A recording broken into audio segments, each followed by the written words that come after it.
young Quentin, he foretold the terrible, unimaginable future. I'm gonna kill you, you thick-headed ape. You're gonna die tomorrow.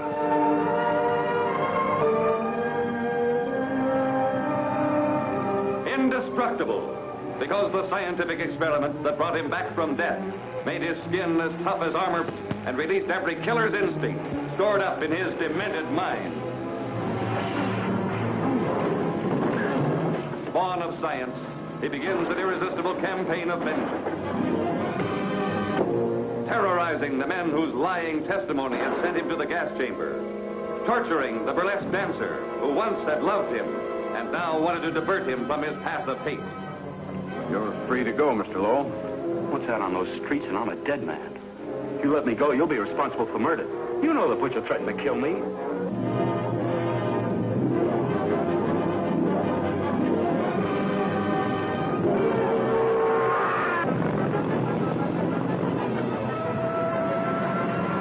Through the 700 miles of underground trains of the city of Los Angeles that were his hideout, he held a world at bay. Bullets bounced off him. Rockets couldn't halt him. Flamethrowers couldn't destroy him.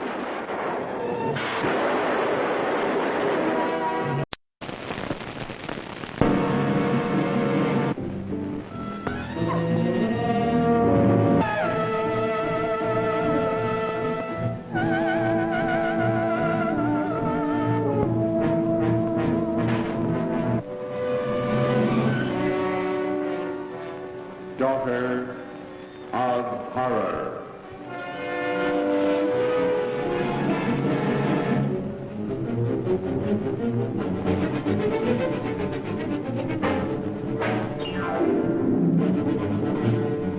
Here is tense, taut, chill-filled drama that shocks you with hair-raising horror. Not one word is spoken on the screen. The strangest motion picture you have ever seen. Daughter of horror.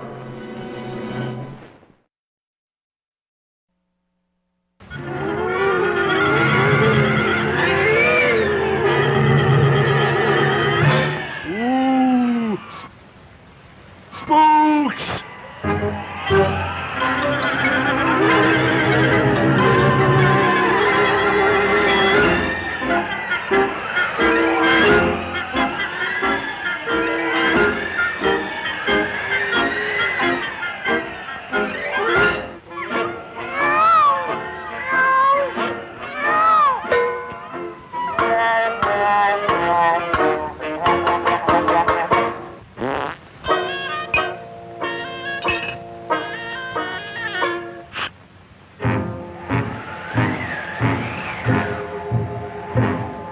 I'm the Phantom.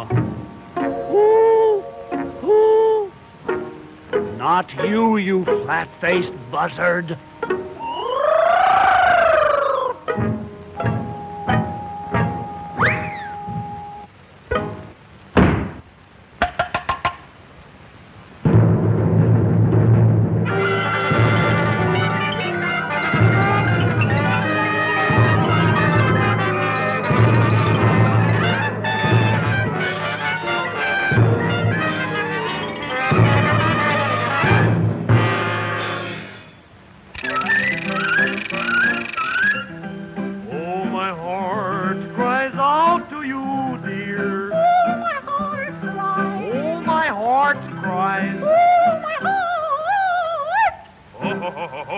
Heart. H-E-A-R-T. Heart. Oh.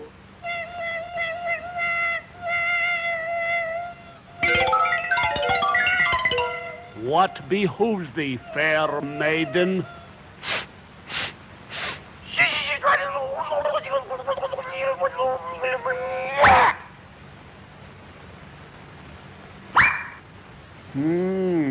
Fear thee not. Oh, oh, oh, oh, oh.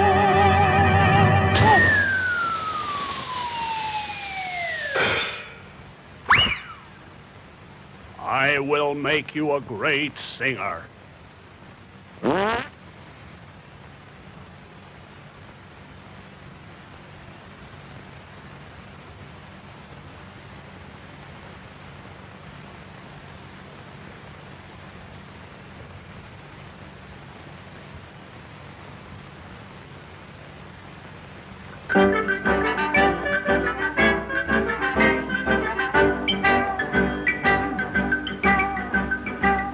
the queen of the May, tra-la, the May, tra-la, the May, tra-la. For I am the queen of the May, the May, the May, the May, the May, the May, the May, the May, the May, the May, the May, the May. June, July, August, September, Merry The Christmas. May, the May, the May, the May, the May, tra-la, the May, tra-la, the May, tra-la, the May, tra-la, the May.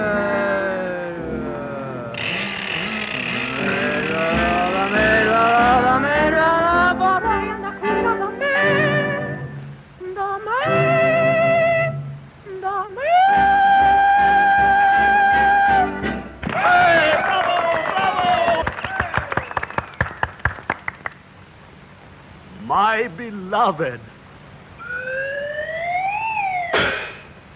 Gee, Kitty, you were wonderful. Curses! Help! Kitty, where are you? Kitty!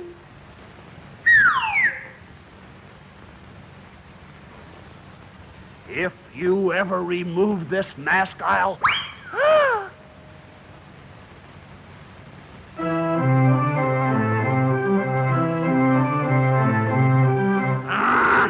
la la la la la.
What does a chicken say when it lays a square egg?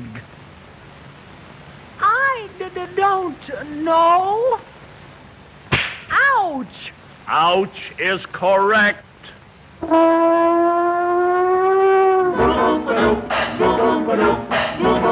That's out.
going to do with her?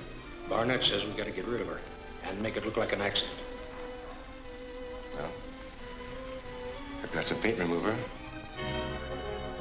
Give her a whiff of that, load her in the car, and turn her loose down the ramp. That'll do it.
Scorpion's men. They're up there on the top floor. It's Captain Marvel. That won't do any good. We've got to get out of here.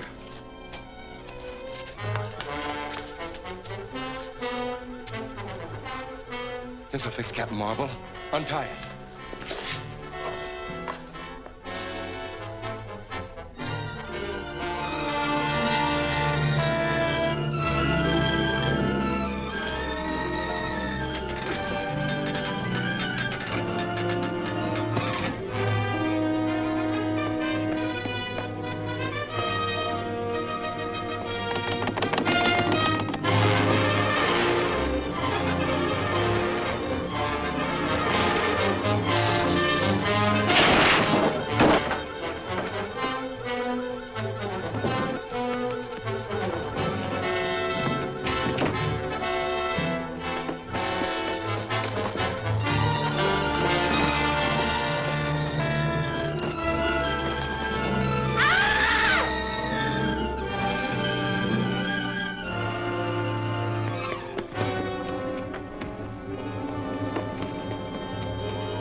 Who is a Scorpion? Talk or I'll talk. I'll tell you anything. Well, let me loose. Well? He isn't here. Who is a Scorpion? I don't know. I've never seen him. You take your orders from him, don't you? Don't you? Yes, but he always wears a mask. You've heard him talk? Yes. You could recognize his voice, couldn't you? I think so. All right, I can use you. Come on.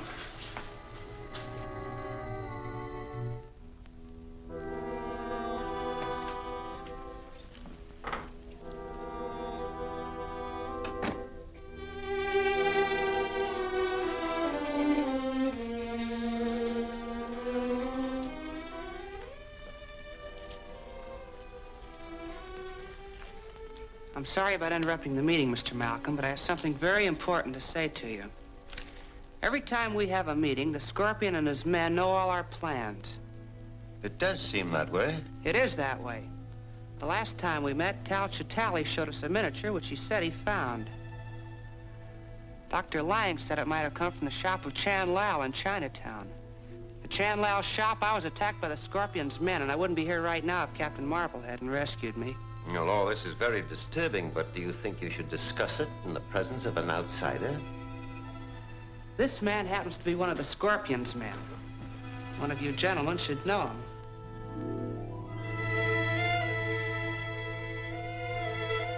Do you mean to imply that the Scorpion is here? Yes, right here in this room.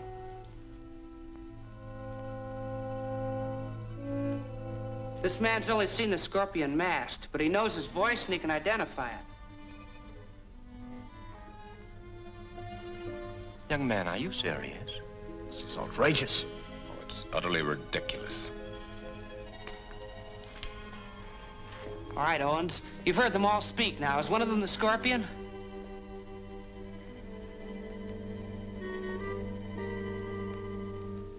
I don't know. But you said you could recognize the Scorpion's voice. Don't any of them sound like him?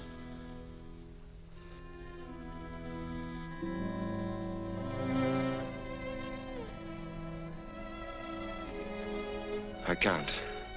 I thought I could, but I can't.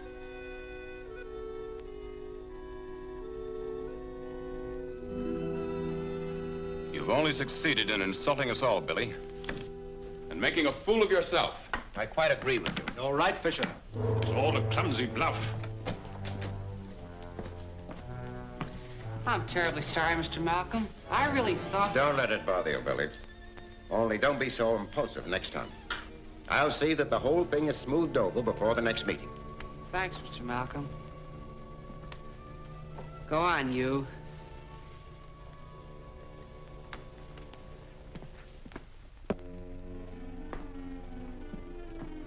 What are you going to do with this man?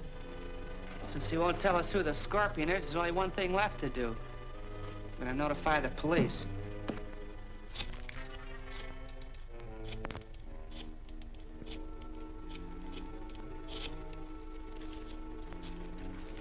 Wait a minute.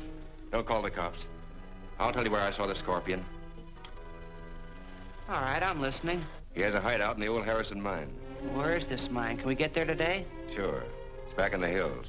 I'll tell you where it is. Tell me where it is. You're gonna show me where it is. I'll call you whenever I get some information.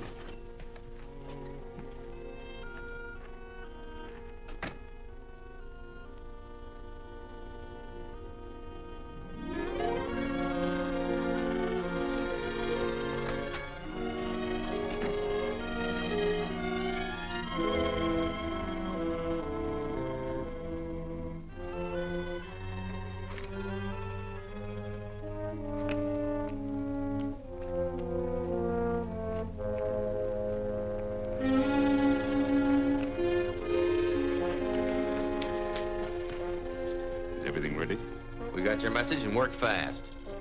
Is the trap working all right? Just tested it. Can't miss. Good. Young Batson will never know what hit him. But what about Captain Marvel? He seems to appear every time Batson's in trouble. Don't worry, Barnett.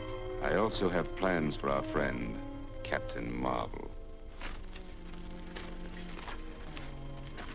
With the power of these lenses, I can turn the inside of this mountain into molten rock. No one, not even Captain Marvel, can survive that. Here's how my plan will be carried out.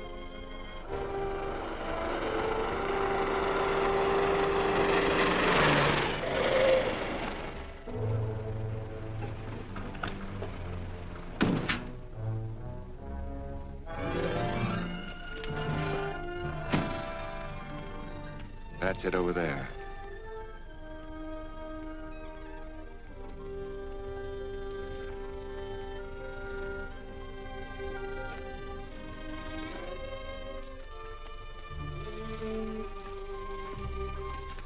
Keep walking, Owens, and don't make any breaks.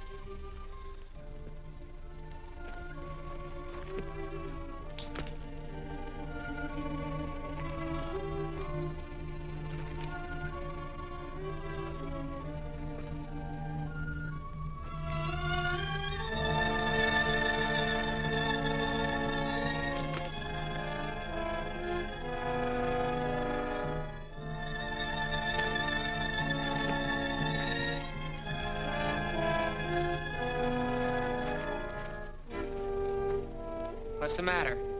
I don't like this. Go ahead.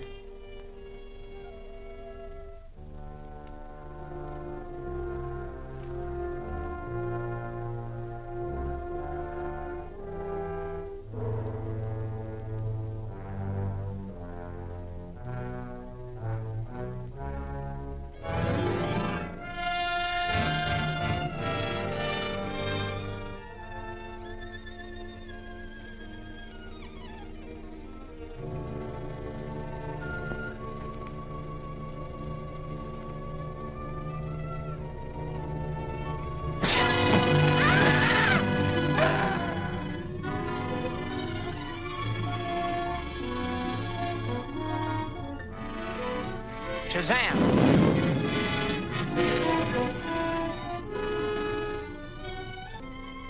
So you're the Scorpion? You expected to find me here, didn't you? Yes, but I don't believe you expected me.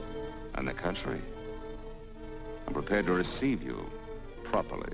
I've waited a long time for this opportunity, and I'm going to find out who you are right now. I'm sorry to disappoint you, but you won't learn my identity now or ever.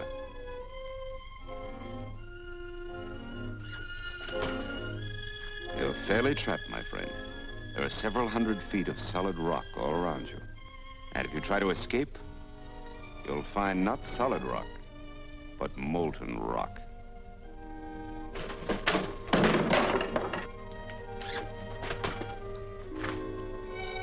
Focus the beam directly into the mouth of the tunnel.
Yes, you lucky people, just sit back for a moment, relax, and notice the delightfully clean, cool, and refreshing atmosphere of this scientifically air-conditioned theater. Great, isn't it? Remember, you can enjoy great motion picture entertainment all summer long in cool comfort at this theater.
Dictating the wrap-up on the Butcher Benton package. I'm Lieutenant Dick Chasen. This hadn't been a routine case, and to find the answer, I've had to put a lot of little pieces together. It began on the day most cases can be called closed. It was the day before the butcher was to be executed. He was visited by his attorney, Paul Lowe, in the death house. It was at this first meeting the Butcher Benton case took its first switch. Well, that's it, Butcher. The evidence against you was so strong, the governor turned down your appeal. You're a rotten liar, Lowe. You started railroading me from the beginning of the trial. And now you're still trying to throw me curves. Look, I don't blame you for being edgy, but get this straight. I didn't double-cross you. I never worked harder for a client. You mean you never worked harder for a client to get him sentenced? You were a fool, Butcher. If you hadn't tried to double-cross Squeamy Ellis and Joe Marcelli, they wouldn't have turned state's evidence against you. But you had to get greedy. You wanted to keep the whole $600,000 for yourself. Well, the boys got sore, and I don't blame them. It was all your idea. You planned the whole job. You hired us. When you found out I'd staged the money, you decided it was time for me to die. You got those two crumbs to turn state's evidence on me. You stinking rotten mouthpiece. We both know that isn't true, Butcher. Now, look, what's the sense in not giving me the money? It's not going to do you any good. Well, I'll have the satisfaction of knowing that none of you three crumbs are going to spend it. What about Eva? Don't you owe her something? You tell me where the money is, I'll see that she gets your share. I've got a different idea. I'm going to kill you and Squeamy and Joe. Then I'll take care of Eva myself. You thick-headed ape, you're gonna die tomorrow. Remember what I said. I'm gonna get you, all three of you.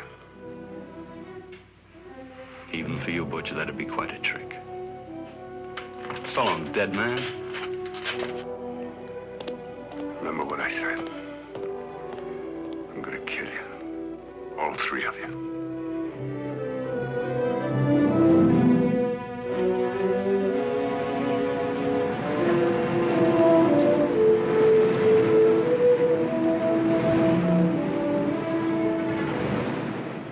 Back in Los Angeles, two men sat in a bar room listening to a newscaster tell his headline story. He played up big the butcher's threat to kill Paul Lowe, Squeamy Ellis, and Joe Marcelli for their having turned state's evidence against him. Squeamy Ellis didn't seem happy over the butcher's threat. Neither did Joe Marcelli. But they had figured, once a dead man, always a dead man. But this was one time everyone was in for a surprise, including the entire police department.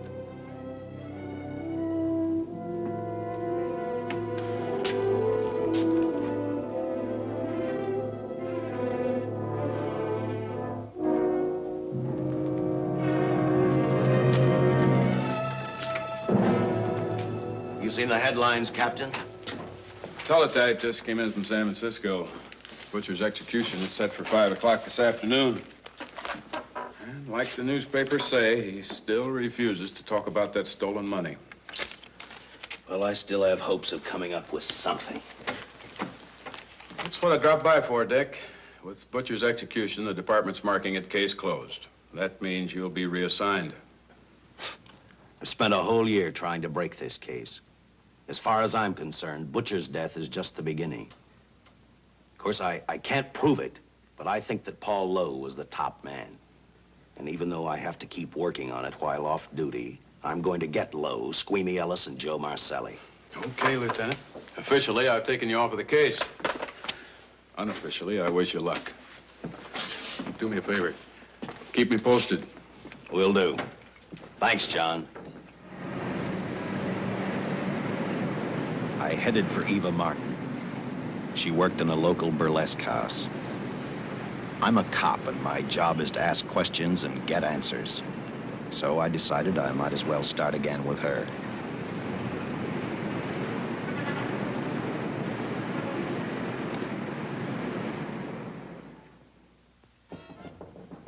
Come in. Oh. What do you want? I'd like to talk to you. Talk? You're a cop, aren't you? That's a good question. I can't even find a 3-ton armored car, let alone the $600,000, and I've been on the case a year. I've told you, and I've told you, and I've told you. I don't know anything about the money. I never did. Benton's gonna be dead in a little while. I thought it might make a difference. I never knew anything about the money. Call me dumb. I didn't even know Charles was in the rackets until the trial. Now, take it easy, kid. You're on, Eva.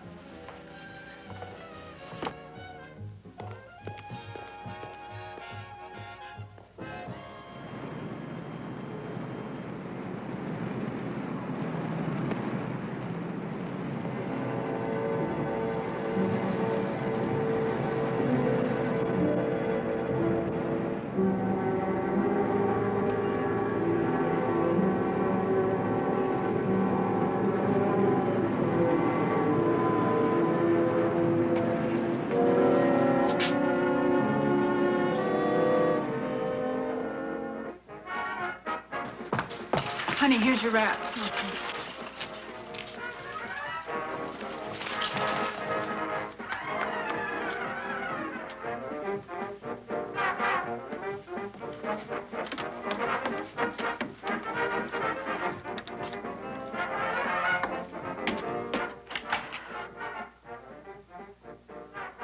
A few moments ago, Butcher Benton, without revealing the whereabouts of the $600,000 stolen in the armored car holdup, paid for his crimes against society in the gas chamber at San Quentin. Now for a look at the international scene. Today... Come on, baby. Don't waste tears on Benton. I feel so badly about Charles. If I'd known, maybe I could have done something. How about a drink? We could both use one. An artist can't drink while she's working, Paul. Boy, see.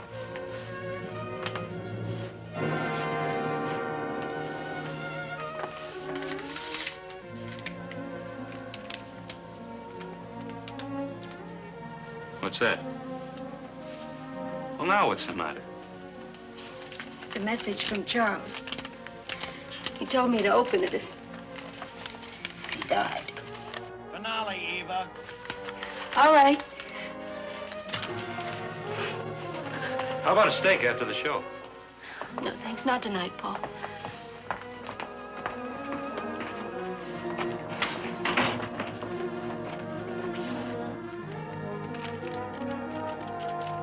I didn't find out until much later, but Paul Lowe, in opening the letter the butcher had given Eva, found a map outlining a section of the city sewer system, and clearly identified was the spot where the butcher had hidden the stolen payroll. He replaced it with a $50 bill. I guess he figured $50 to gain $600,000 was not a bad day's work.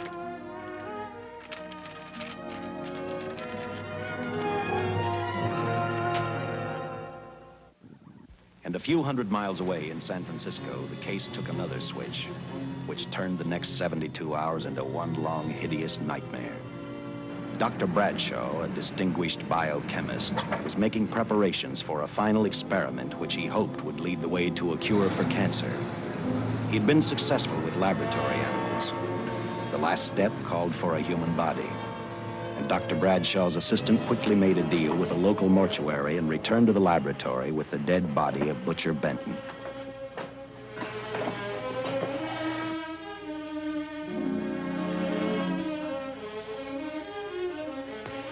You made good time. Well, I didn't waste any.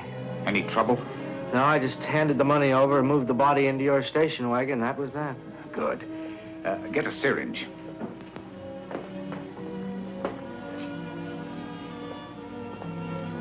He's in good shape. Well, I hope so. We'll get other blood samples later. We'll run this one through fast. Right. Now wheel him into the machine and then raise him. Right.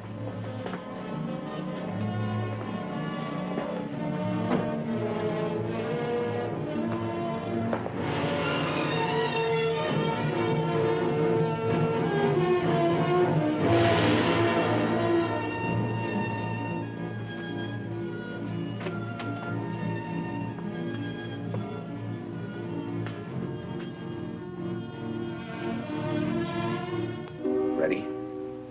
You mean you're going to give him 287,000 volts? Yes, yes. I'll get the fluoroscope set. We'll check with that before we start dissecting. Turn off the lights.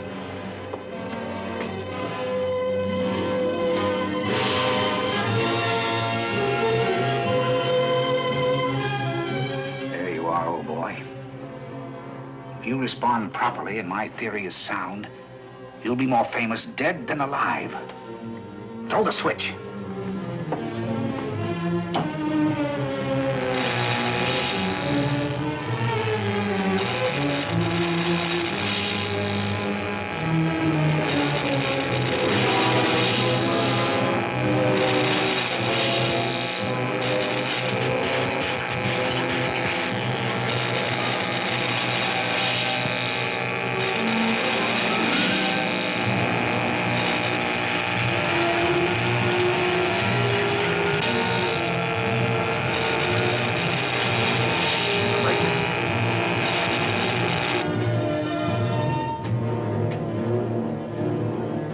Wait, I thought I saw a pulsation of the heart.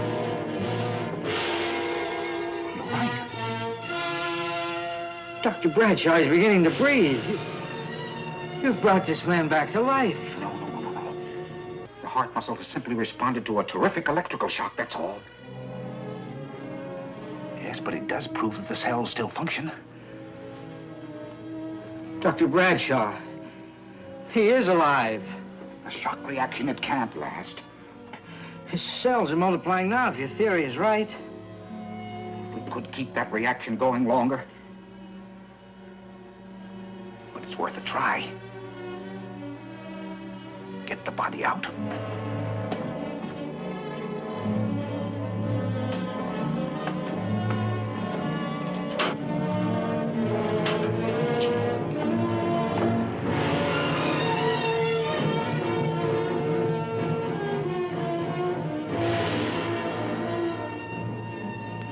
Get some adrenaline from the supply room. Some amyl nitrite, too. Hurry, hurry.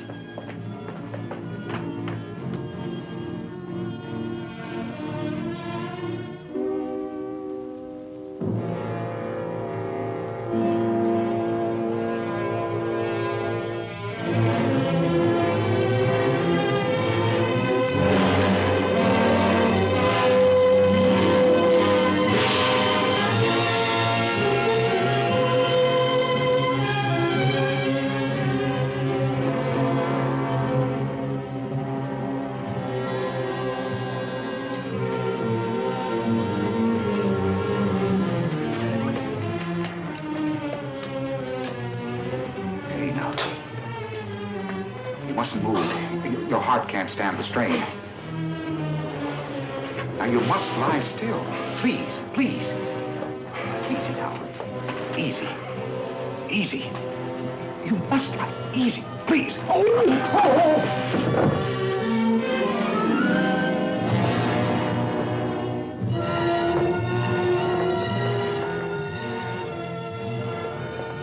Bradshaw's experiment had given life back to the butcher. He tried to talk, but the electrical voltage had burned out his vocal cords. Yet it hadn't destroyed his brain. He knew who he was. He knew who he hated. As he stumbled about the room, I think he thought only about one thing: kill Lowe, Squeamy, and Joe Marcelli. The tremendous electrical voltage that Dr. Bradshaw had given the butcher had increased his cellular structure to the point where he was no longer a man. Dr. Bradshaw's experiment had created a vicious, brutal animal with an almost inconceivable amount of strength. Dr. Bradshaw must have believed the butcher's regained life would last for only a few minutes. Therefore, instead of calling for help, the doctor decided to handle his creation alone. Now, easy, Benton. Just relax. I'm a doctor. I want to try to help you. Do you understand me? You're in my laboratory. The execution was carried out and you were declared dead. I tried an experiment on you and brought you back to life, although I didn't intend that. Now, you've had a great shock. Now, come and sit down. Now, be quiet. Now, come and sit down. Take it easy. That's the boy.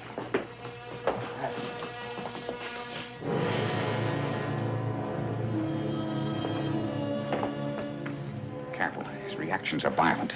How do you explain this? Each cell must have multiplied 100 times, perhaps thousands. His strength is unbelievable. No. It's too late for the amyl nitrite. I want to get some blood samples, make some tests on him, find out what's happened. Get me a syringe.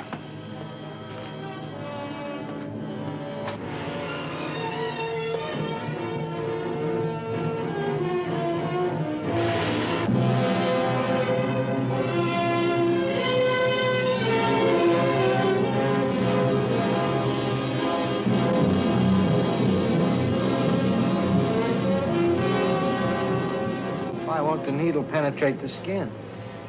Tissue must be nearly a solid mass of cells.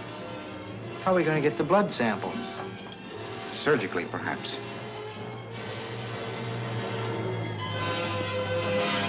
Now, easy, man. Take it easy. You can't leave here now. I'm responsible for your being alive.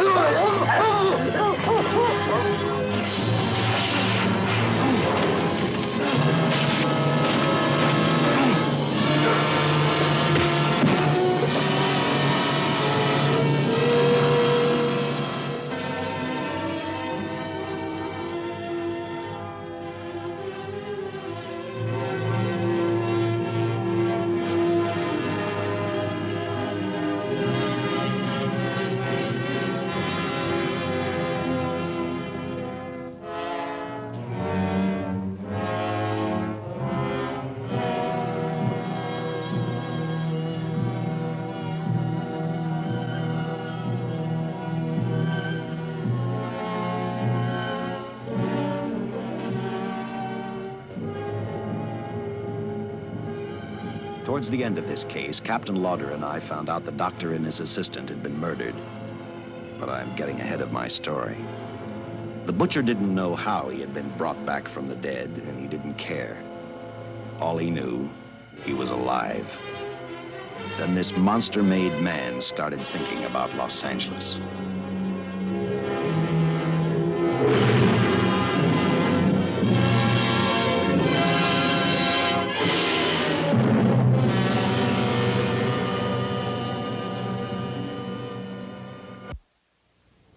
On that very night back in Los Angeles, I decided to stop playing detective for a little while. I went to the burlesque house to ask Eva to have dinner with me. After all, the butcher was dead, and if I got lucky, sooner or later, I figured Paul Lowe would lead me to the stolen payroll.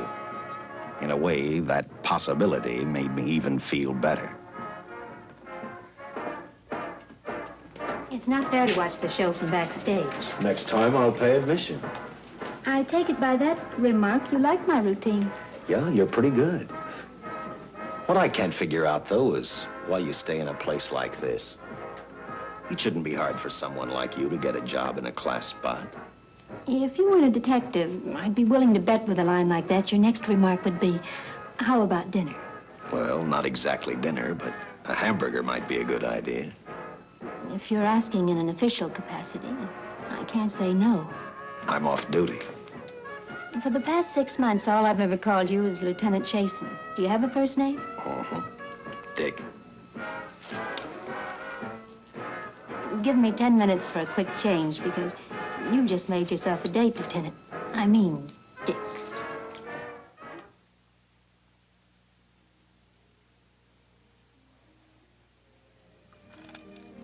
You know something, Dick?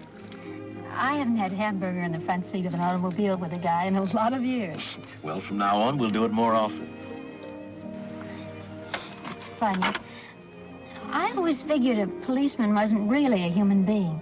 I mean, unless he was arresting someone or trying to solve a case, he was unhappy. Shows you how wrong you are. In fact, everyone on the force gets fed up occasionally with the job they do. Maybe we're more human than anyone else. We see so much trouble, we get to hate the word. But as long as the world's filled with people, there'll have to be men who enforce the laws. What made you join the department? Now who's making with the questions? No, honest, I'd like to know. Well, it's really a very short story. When I got out of the Air Corps, I knocked around for a while. Then I went to work for an oil company. One day, I went back to college on the GI Bill. Just before graduation, I noticed all about the police department exams. Seemed a pretty good thing to do with your life, so I took the exams, passed, then went on from there. If I ask one more question, will you give me a straight answer? Try me. Am I still part of the Charles Benton investigation? I mean, right now. I don't think so. As far as the department's concerned, when Benton was executed, the case was marked closed. But inside of me, that's not good enough. I don't follow you. Well, the $600,000 is still missing. And a fast-talking underworld lawyer like Paul Lowe is walking around a free man. Someday, no matter how long it takes, I'll get him and the money. Until I do, the Benton case for me is not closed. I give you my word, Dick. Charles Benton never told me anything about the money. Oh, I've been sure of that for a long time. But how did you ever get mixed up with anyone like the butcher? As trouble ever started, it just happened. I had a roommate who used to date Benton all the time. One day she packed and left for Chicago. Benton carried a torch for her, and he used my shoulder to cry on. First thing I knew, we were having dinner together, and a few weeks later, I was labeled by the police as this #1 suspect and Benton's girl, but it was never like that. I made only one mistake. I felt sorry for him. You mean, until he was arrested for the robbery and the killing, you had no idea how he earned a living? I know this is going to sound crazy, but I only went out with Benton a couple of times, and all we ever talked about was Madge, my old roommate. The last time I saw him, he tried to get too friendly, and that's when I told him he had the wrong girl. But like I said, I'd already made my mistake. What about the burlesque house? How do you two fit together? You sound like a lot of other people. I left a small town a couple of years ago because I won a beauty contest, and the first prize was a screen test. Da, da, da, da, da. After which, nothing happened? That's right. Only, it was pretty rough. And then one day I read an ad about girls wanted for a burlesque show. I auditioned and I got the job. You know something? It's like any other job. If you're looking for trouble, you can find it even in a schoolroom. Well, when the screen test didn't work out, though, why didn't you go on home? Well, first you have to have a home to go back to. My folks are dead, so Los Angeles was as good as any place else. I don't know about you, but I do 8 shows a day, and at this hour, I'm bushed. I know what you mean. Mind if I drive you home? No. And I'll tell you something else. I haven't minded anything about tonight. Not even the hamburger. I kept playing tag with Lowe. He made 4 telephone calls. 3 of them didn't interest me, but one did. The one to Joe Marcelli. I watched Joe head for his meeting with Lowe, and for some unknown reason, I began to get the feeling that this case was finally about to explode in my favor. You see what I mean? Well, look at that, will you? I seen him stagger on 2 legs, but he's doing it on 4. Shut up, you flea bag. Well, look who's calling names. At least I ain't a squealer, a stoolie. I warned you before. All right, Harry, that's enough. I'll take care of him. I want to talk to him. Okay, Mr. Lowe. With any future business you've got with this psycho, take care of it upstairs in your office. If you keep showing around here, sooner or later he's going to get slugged, cripple or no cripple. All right, shut up, Jim. Sit down.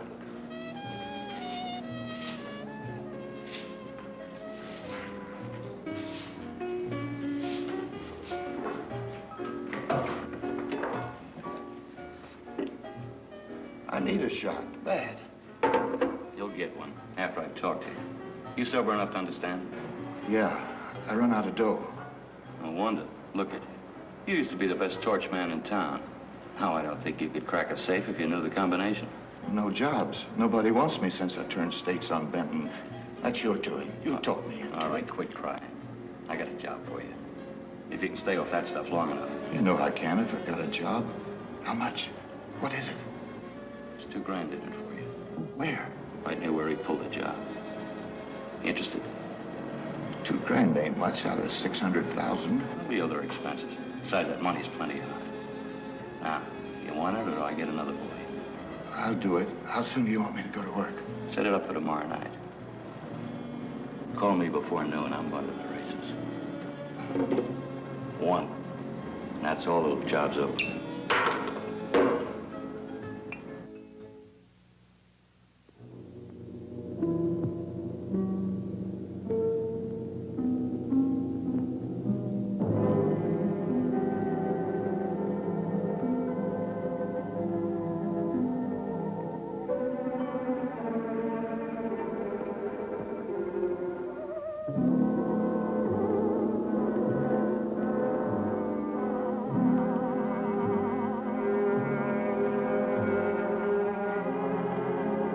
The butcher was walking slowly toward Los Angeles.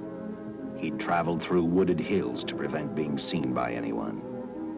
Finally, he came to a quiet road. He stopped to get his bearings. And then he saw her. He saw something else. An automobile. For the butcher, that rang a bell. With a car, he knew by the next afternoon he'd be in Los Angeles in plenty of time to catch up with the 3 men who had double-crossed him.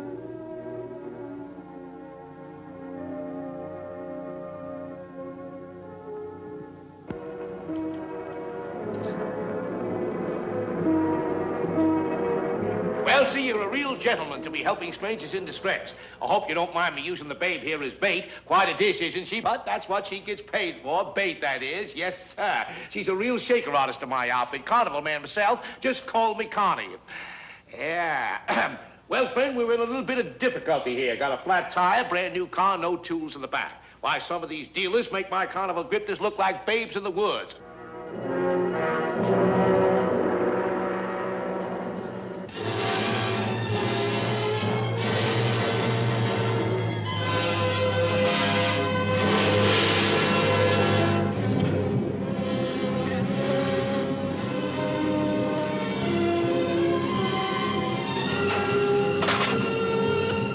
Some Gilhooly. Say, who you with, friend? Let it down. Let it down. No matter who you with, friend, believe me, I can do better for both of us. I'll make a fortune for the both of us. Oh!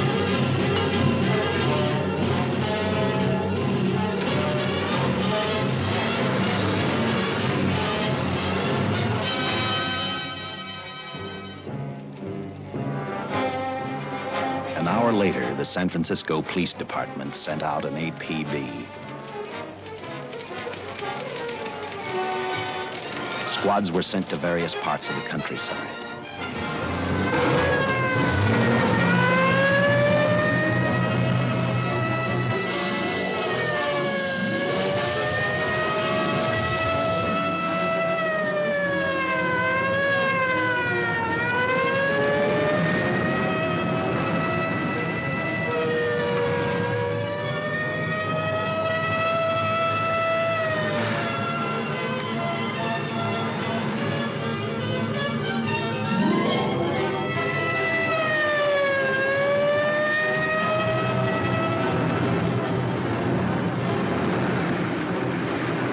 blocks were thrown up to catch the cold-blooded killer the hysterical girl had described. Each squad kept reporting back to Central Headquarters, and each of their stories was the same. So far, none of them had spotted the car the killer was driving. Orders were given to shoot to kill, because from the girls' further accounts, they realized they were dealing with a maniac.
I trust that this information will answer all of your questions. If I can be of any further service, let me know. Sincerely, J.I. Louder, Captain Police, L.A. Here's another all points from CHP, Captain.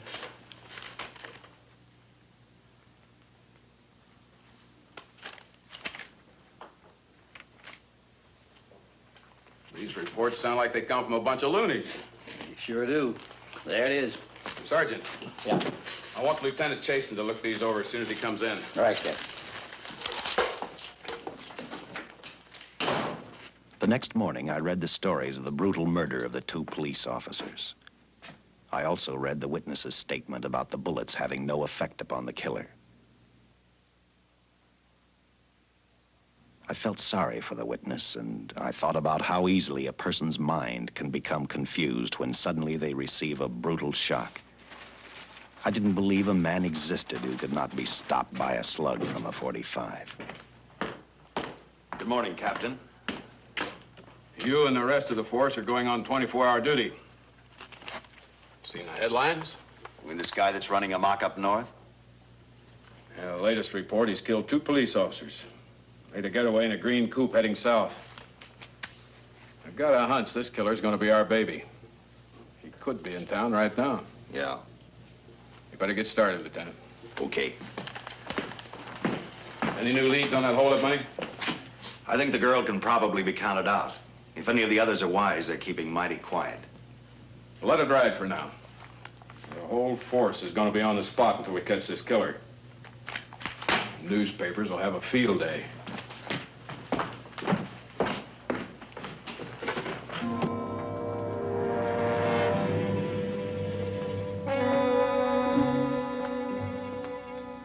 We were wrong about 2 things.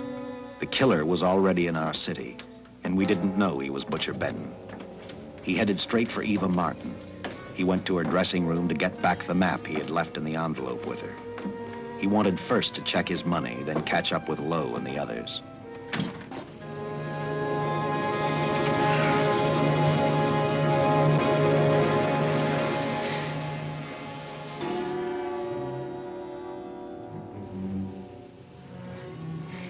Can't be.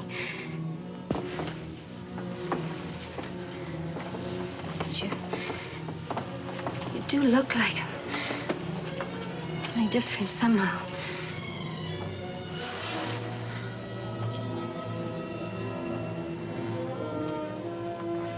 It is you. Why didn't somebody tell me? What's happened, Charles? Those look like bullet holes. Are they?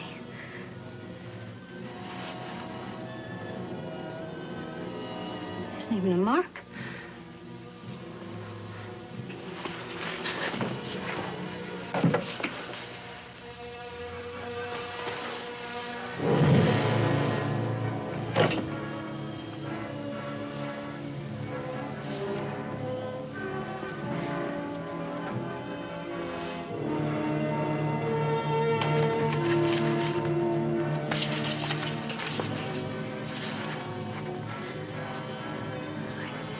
I opened it like you told me. I found the $50. I didn't know why you left him. Paul didn't know why he was here.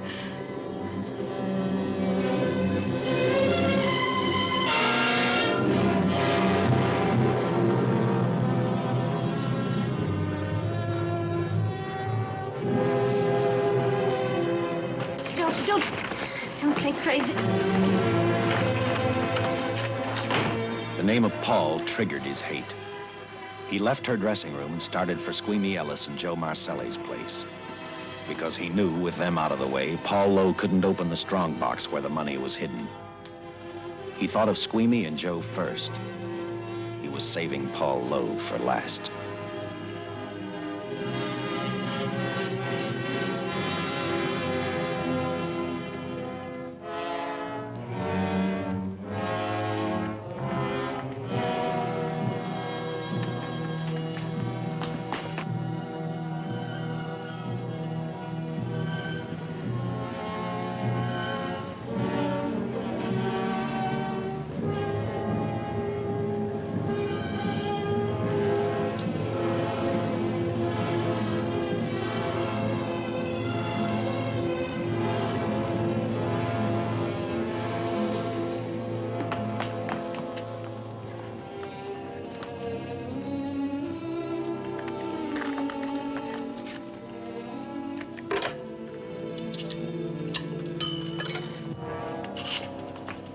Eva, can I borrow your eyebrow pencil?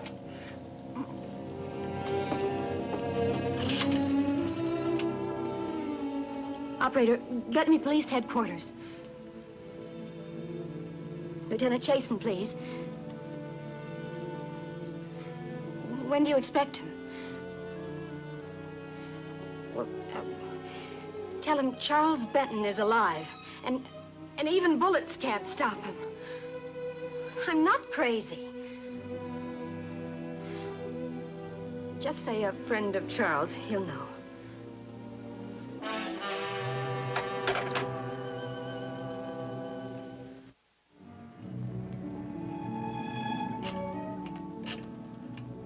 After leaving a message for me, Eva telephoned Squeamy Ellis. She tried to tell him the butcher was alive and on his way over to kill him. Squeamy didn't believe her, and in a way you couldn't blame him. Who in their right mind would believe a man had returned from the dead? What Squeamy actually believed was that the butcher, before his execution, had hired a killer to carry out his threat.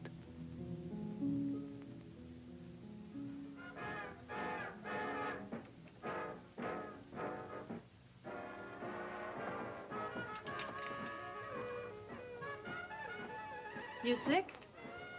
What? You don't look so good to me. 10 minutes, Eva. All right. Say, Eva, I could take over the matinee trick for you.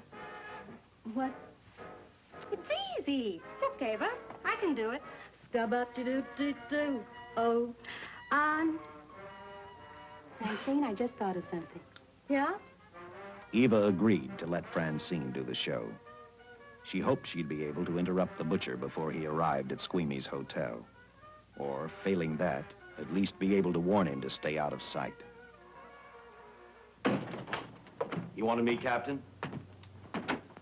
Yeah, I just had a rundown on those fingerprints of the stolen car up north. We got nothing on the driver who was killed or the woman with him. Take a good look at these. There's something funny about these. Yeah.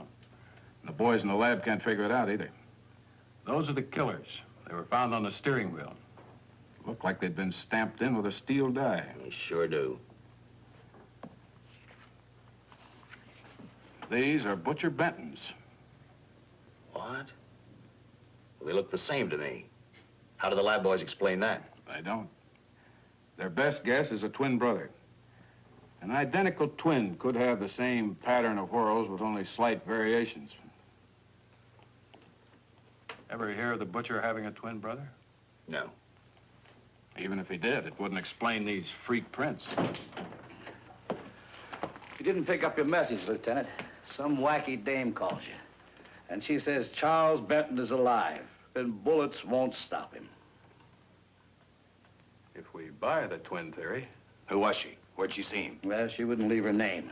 Sounded kind of hysterical to me. Said she was a friend of the butcher's. Eva Martin.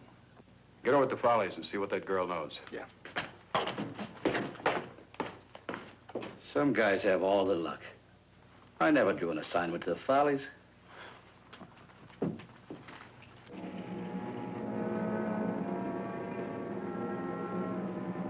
Meanwhile, the butcher headed for Squeamy's hotel. He didn't seem to be in any particular hurry. Actually, he seemed like any normal person, on his way to work or on his way home.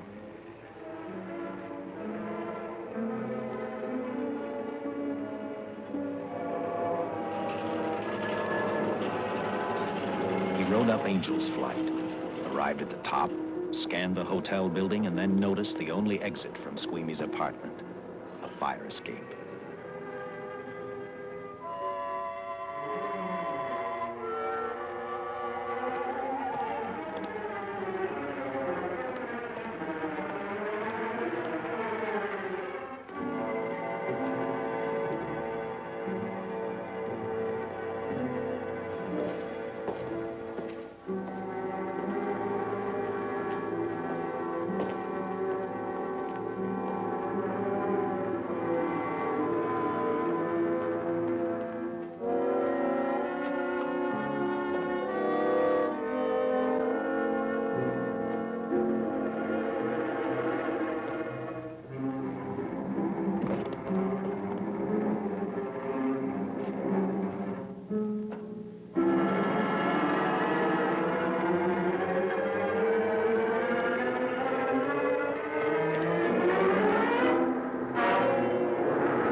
The butcher was figuring his next step, and as he looked at the dead cop, he thought about Paul Lowe, the next man on his list.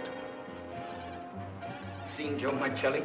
Not since last night when I told him I didn't want him around here no more. Give me a shot.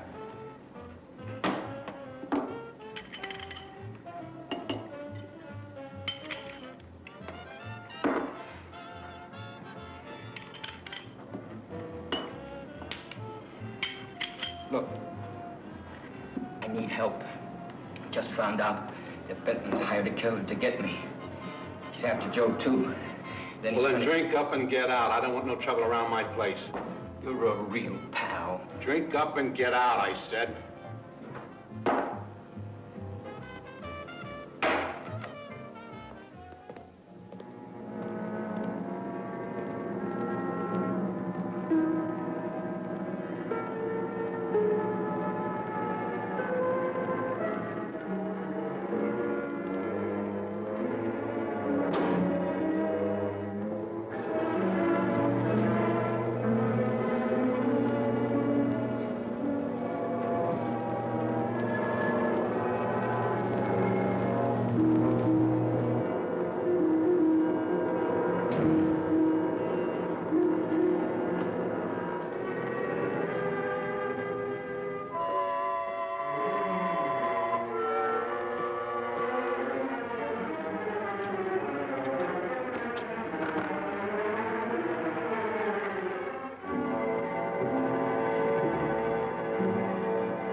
Operator, get me the police!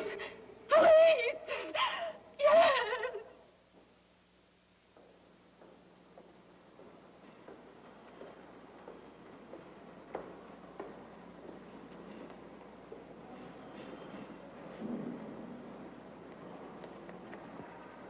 What's happened?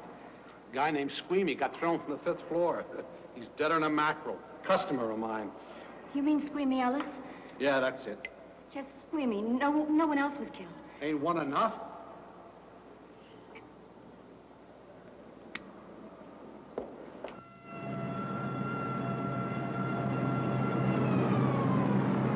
I tell you, the bullets never even phased him. He must have been wearing a bulletproof vest. God help us when the papers get a hold of this. Keep an officer on duty here till you hear from me. We'll get a stakeout on Joe Marcelli. I'd like to talk to Joe. Lauder, I'm going to call San Quentin. Suppose Benton is alive. Every available man's been put on the case now. Yes, sir. All right. All right. Anything new? Report on Dr. Bradshaw, owner of the station wagon. The San Francisco police located his laboratory in the basement of an electrical power receiving station. Bradshaw, what's he know? He's dead. And another man, too, his assistant. The lab is a shambles. But now we're getting some action from San Francisco. Benton's body never arrived at the mortuary where it was supposed to go. An attendant there finally broke down, admitted he picked up some quick cash by handing the body over to a man he was unable to identify. The man was driving his station wagon. Blasted, man, the chief's on my neck, and the commissioners are on his, and the mayor's on theirs. Now, am I supposed to tell them that our killer is a dead man? They found a notebook in Bradshaw's lab. It ties his experiments in with a Professor Dwiggins at Caltech. I hope to hear from Dwiggins soon. Captain, report from the valley on a hysterical woman. Reports the presence of the killer. There's the location. Let's go.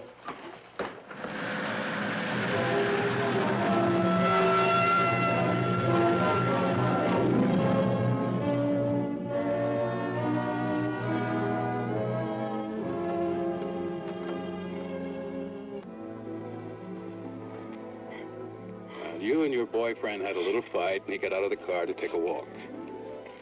You noticed that he walked down toward the sump area in the direction where you'd seen those lights a short while before. What happened then, miss? Please try to tell us. Well, I just sat there a few minutes, I guess. I was pretty mad. Then there was a loud crash, like heavy metal, sort of, from down here. I got out of the car to get a better look. I heard Jimmy cry out something. I couldn't make out the words. Then down here, in a patch of light, was Jimmy. And coming toward him was this man. Big man. Lifted Jimmy up over his head like he didn't weigh a thing. Jimmy screamed. Just once. Before he broke Jimmy's back. I heard it snap. That far away. Then I started running till I found this house. They let me use the phone. Thank you, mate. We'll see that you get home right now. O'Malley, see that the young lady gets home all right. Paul Lowe, while driving to his office, heard a radio commentator report the murder of Joe Marcelli. And what shocked him most was when the broadcast identified the killer as possibly being the butcher. Lowe headed straight for Eva Martin at the Burlesque Theater. Oh, you gave me a start, Mr. Lowe. What are you doing here? Where's Eva? Oh, I'm taking her place. I'm going to wear her costumes. What's it to you? I asked you, where's Eva? Hey, don't get physical. Well, watch your tone of voice, Buster. I told you. Little Eva isn't here. I can see that for myself. Where is she? She's at police headquarters. That's where she is. Yes, sir. No, sir. Captain Lauder's still with the mayor. The killer dropped out of sight. He was last seen in the Hollywood area. Yes, sir. We know he's dangerous. Every angle's being covered. Yes, sir. I'll tell him.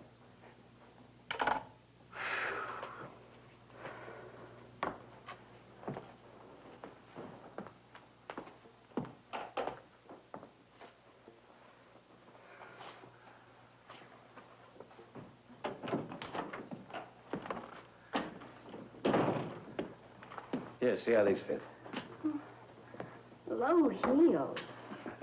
I'm sorry. It's the best our wardrobe department can afford. Any idea how soon the captain will be back? Now, look, I'm going to see the captain. I'll have to wait here all night. Paul. Paul, Charles killed Squeamy and Joe. Joe, too? Benton? He's alive. I saw him, but nobody will believe me. I'm checking it. My guess is whoever killed them is on the trail of the money, Lowe. Now, maybe you better start talking if you know anything about it. I don't know anything. Did the butcher have a brother? No brother. It was Charles. I saw the tattoo on his arm. Look, I demand police protection. Where's the money, Lowe? You heard me. I demand protection. I know my rights. We put stakeouts on your office and home. Well, that's not enough. It's enough as far as we're concerned.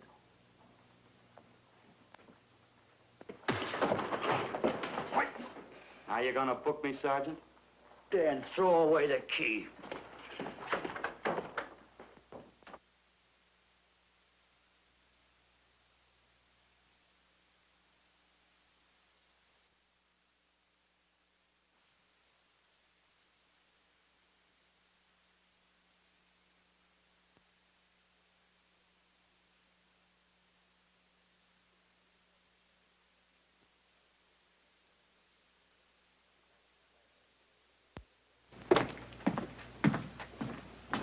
Thank you.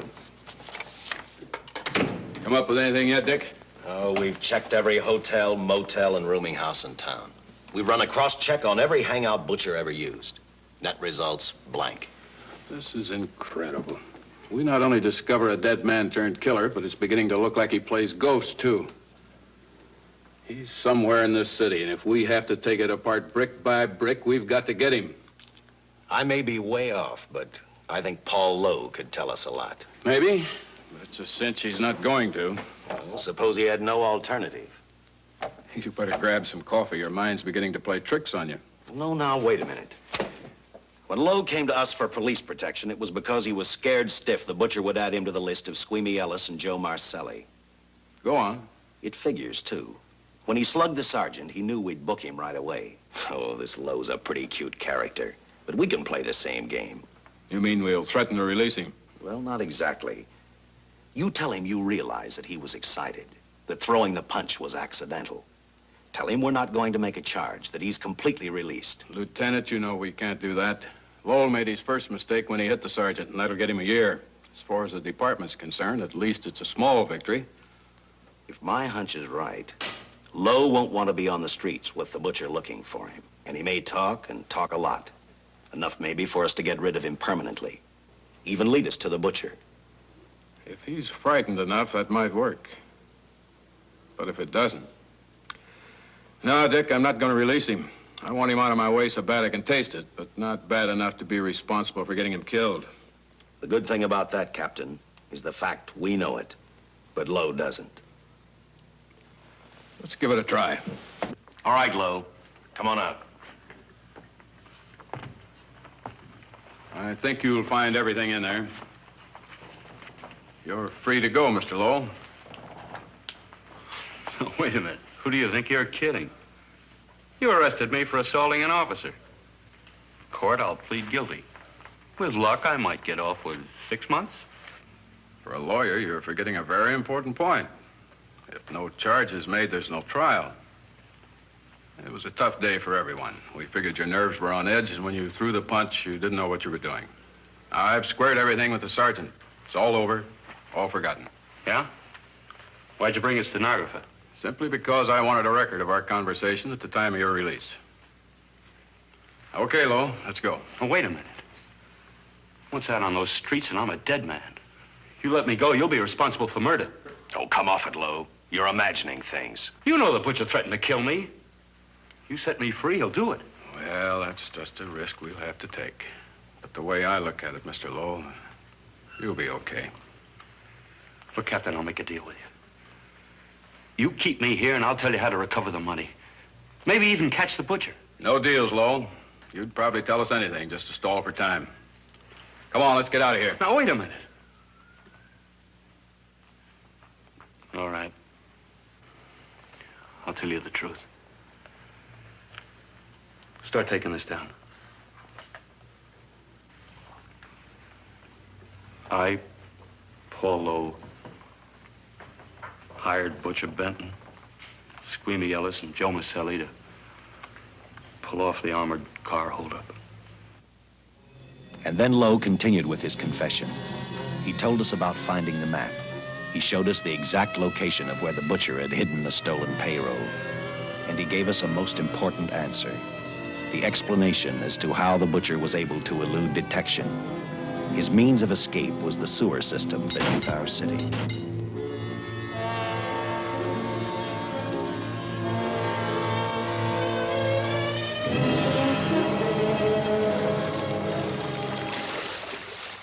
The department went to work fast.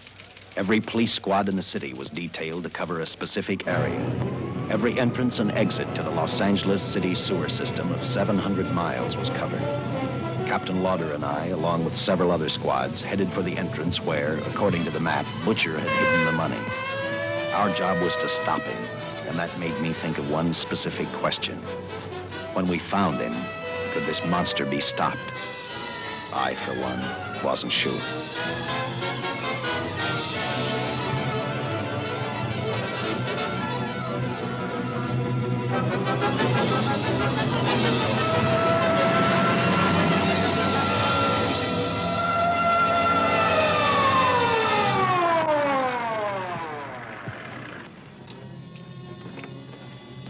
Everything all set, Lieutenant?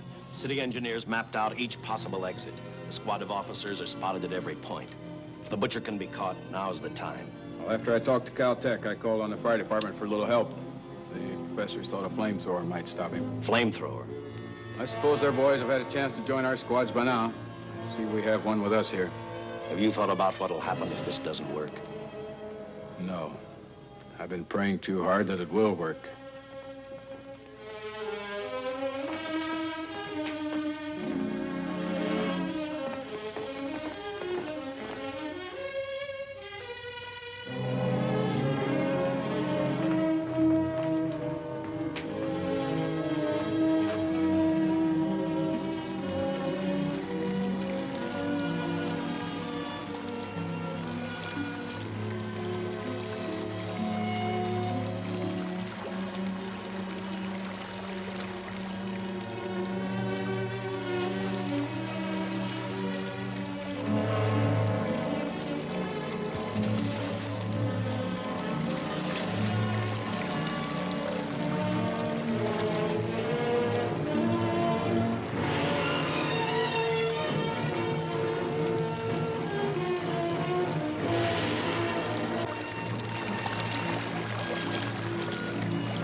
This is where we split up.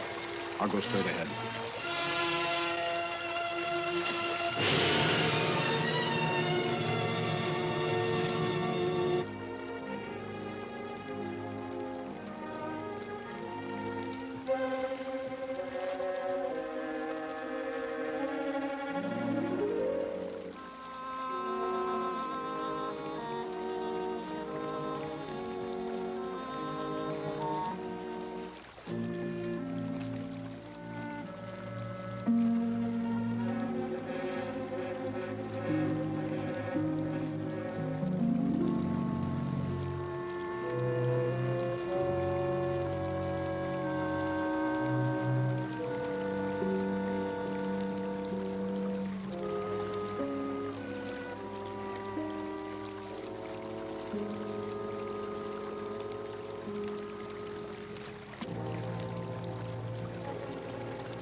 If this map's right, we're off our course.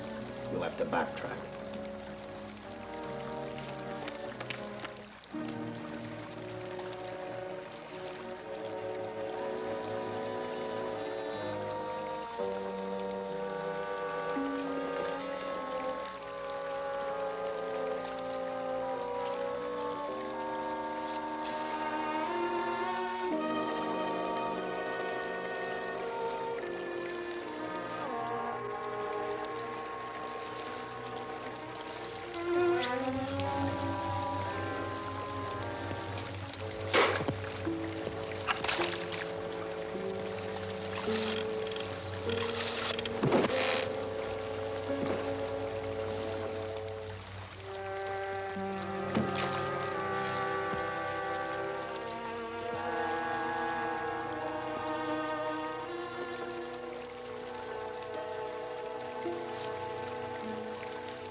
the tremendous shock of electricity that brought the butcher back to life destroyed him. The $600,000 stolen in the armored truck robbery has been recovered. Case closed. Well, here are the scientist's comments for your records. I had to fill in a few spots with my own guesses, but I guess that's about the size of it. Did you get any sleep? Oh, some. Not much. How's the girl today? Well, I called the hospital about an hour ago. She'd gone. Gone? Where? Well, she told him she was a working girl and that she'd been away from the job too long already. Quite a girl. Yeah. Say, how about that time off I've got coming? 48 hours, beginning right now. Get some rest, Dick.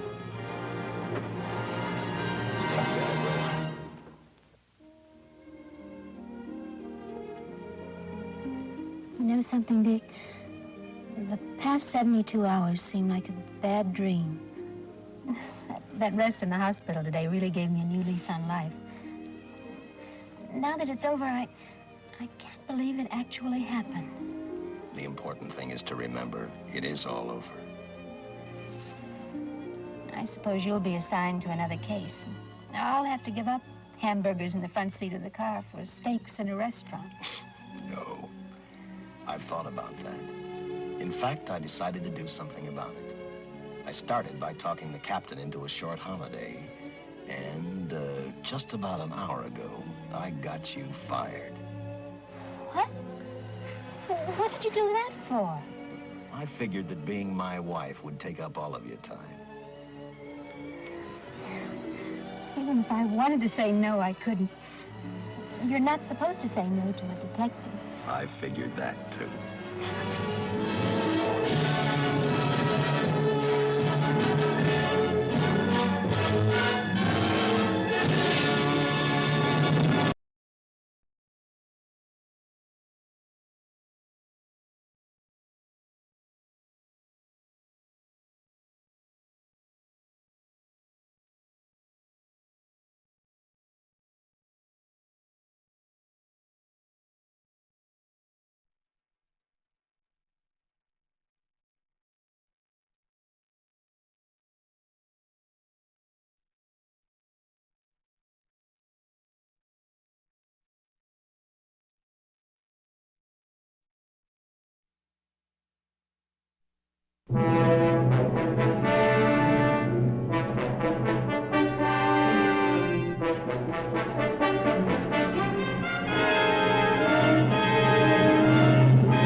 Camera speed.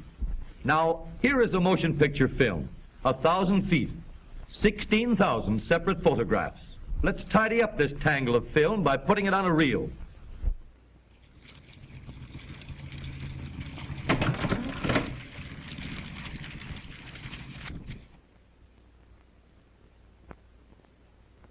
Now we'll build a projection machine to show the pictures on a screen. The film unwinds from the reel and rewinds onto another reel. after it runs through the projector. To throw the picture on the screen, there is a bright light with a reflector behind it to send the light rays in the right direction, and a lens to concentrate the light. The film passes a hole or aperture which lets the light go through only one picture at a time. There is another lens to focus the pictures on the screen. By adjusting the lenses, the picture can be made sharp and clear. Let's start the machine moving. The still pictures blur because they're moving all the time. And this won't do it all. We need something to hold each picture still long enough for us to look at it in between the changes. When the film is started and stopped in rapid succession, the eye sees the changes being made, and the result is streaks instead of movies. So we need a shutter to cut off the light while every change of picture is being made, and let light through only while the film is standing still. Surprising as it seems, you never see a motion picture while it is actually moving. The only time a movie moves is when the shutter keeps you from seeing the change of picture.